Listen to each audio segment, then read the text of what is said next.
Hello, my fellow Illumineers. My name is Keanu, but I do go by Cregan here in the internet world. And today I'm here to talk to you guys about some information that was released recently regarding the upcoming set for Lorcana, which we now know will be called Shimmering Skies.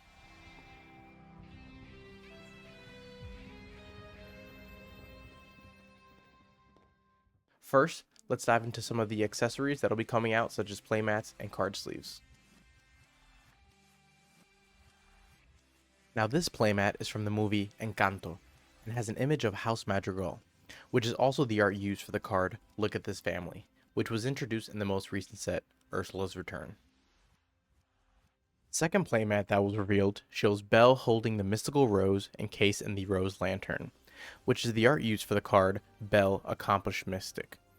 I love how the red on the rose petals just absolutely pop, and it's safe to say I'll be picking up this one if I can get my hands on it. Next up, we have the starter decks that'll be available for Shimmering Skies, with the first one being an Emerald Steel deck featuring Scar and Kronk on the cover, and the second one being a Ruby Amethyst deck with Elsa and Wreck-It Ralph on the front. Here we have a good look at the deck boxes and sleeves that'll be coming out with the set. They feature art from the card Aladdin Heroic Outlaw from set 1 and Tiana Celebrating Princess from set 2. You can also see that they are releasing sleeves that have the card back art, which is awesome because I think that the art is absolutely beautiful and was one of the first things that I noticed when learning to play Disney's Lorcana.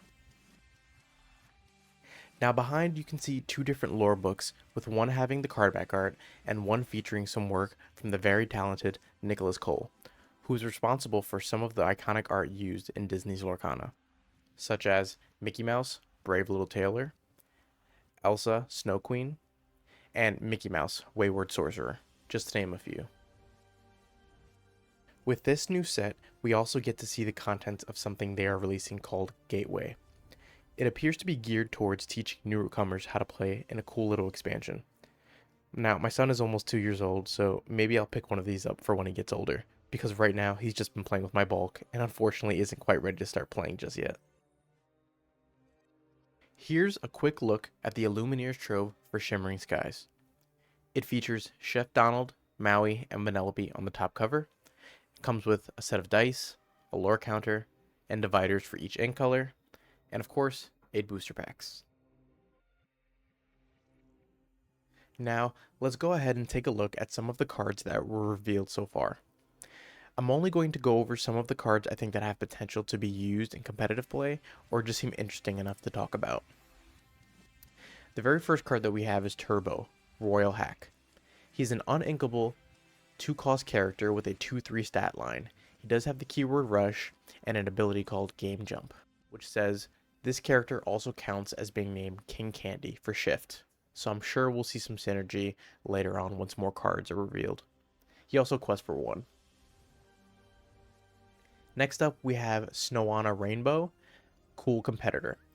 She's an uninkable 3-cost character with a 2/4 stat line that also has the keyword Rush, and she quests for 1.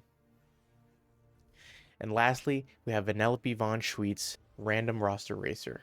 She's an uninkable 4-cost character with a 3/3 stat line.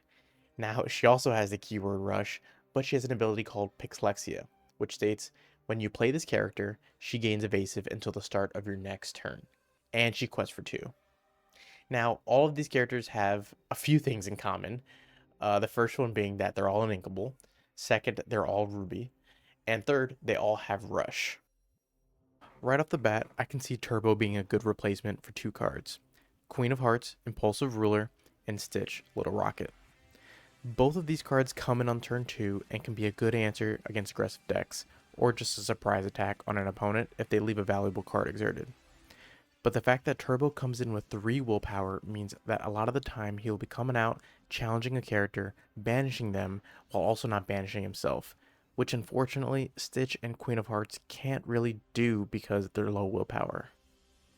I don't think Snowana's going to see much play, but she does have really cool hair, so I guess that could be a reason to play her. Vanellope, on the other hand, I can see being an answer to cards like Diablo and Pegasus, because of her Pixlexia ability that gives her evasive on the turn that she's played. This little guy is Bruni, Fire Salamander. He's a 4-cost inkable character with a 2/2 stat line and has the keyword evasive and he quests for 2. He also has an ability called Parting Gift. When this character is banished, you may draw a card. When I saw Bruni revealed, I immediately thought, What is that? What the Fusion! Ha! I would say Ruby Amethyst is my most played deck since I started playing Lorcana. So the fact that this card is basically Cusco and Minnie Mouse Surfer put together definitely makes me eager to test it out and see how it feels. Next in line we have Scar, Vengeful Lion. He's a 4-cost inkable character with a 4/2 stat line. This Scar has the infamous Ward keyword and an ability called Life's Not Fair, is it? Which reads, whenever one of your characters challenges a damaged character, you may draw a card.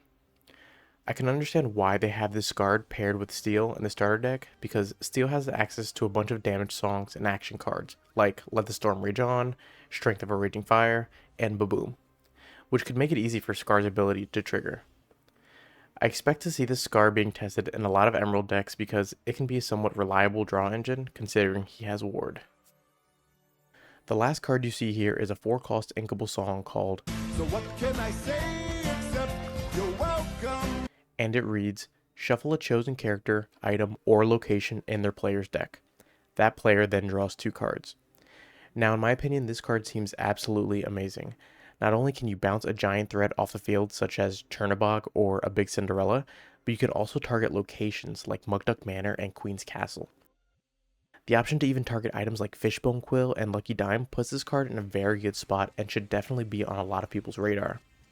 Yes, you give your opponent 2 cards in return, but getting one of those key threats or tools off the field can put you in a good spot and swing the tide of a game very quickly. Next up, we have Kronk, Head of Security. He's a 7-cost uninkable character with the option to shift 5.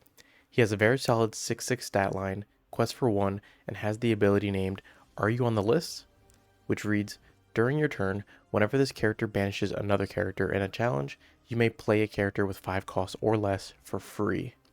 Now, as it stands, Kronk only has 2 shift targets, which are not good options because of their high cost. But I'm sure with the release of this new Kronk, we will get a viable shift option because unless we have one of them, then it'll be difficult to get use of his Are You on the List ability. Because being able to shift onto a smaller Kronk will allow you to challenge on the same turn. And if you're able to trigger his ability, then Steel has some phenomenal 5-cost cards that you can play like Robin Hood, Champion of Sherwood, and Beast, Tragic Hero. The second card here is one that on paper seems really good, but I'm curious to see how people utilize him in their decks. This is no other than Merlin, Intellectual Visionary. Merlin is a 6-cost uninkable character with a 3/7 stat line, and he has an insane ability called Overdeveloped Brain, which states, when you play this character, if you use Shift to play him, you may search your deck for any card, put that card into your hand, and shuffle your deck. Now, because this game has song cards that can essentially be played for free, you can shift onto Merlin, find the song that you need, and immediately play it using Merlin or another character that you have on board. That can absolutely be huge if you're in a tight spot and need to dig for a card that can help you gain an advantage.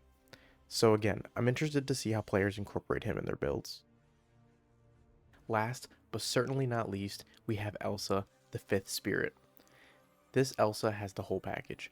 She's a 5-cost inkable character with a 2/5 stat line that quests for 1.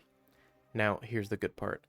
This Elsa has Rush, Evasive, and an ability called Crystallize, which says, when you play this character, exert chosen opposing character.